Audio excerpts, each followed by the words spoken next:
Hi there, I'm Marcus Thomas, bringing you another tech tip from Kaiser Premier.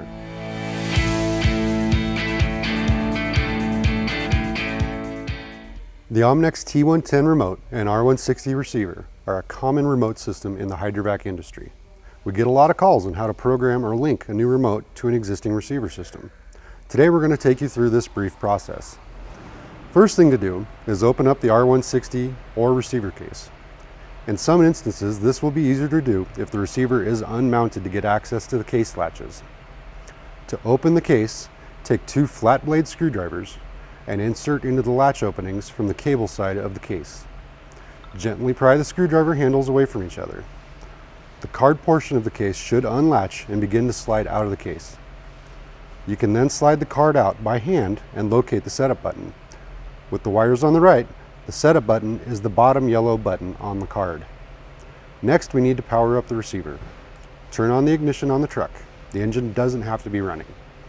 Some machines may have a body power switch that will also need to be turned on. And finally, if equipped, turn on the receiver power switch. Now we'll put the remote into configuration mode.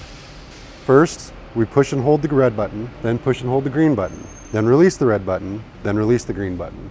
The next step is to put the receiver into setup mode. Push and hold the setup button.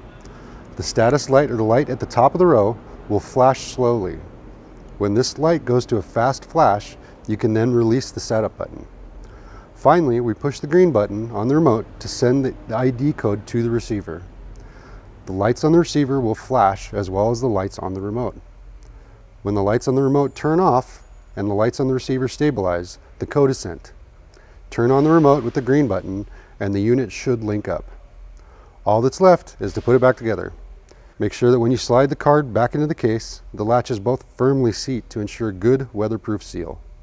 If unmounted, remount the receiver and close the enclosure. See, that wasn't so bad.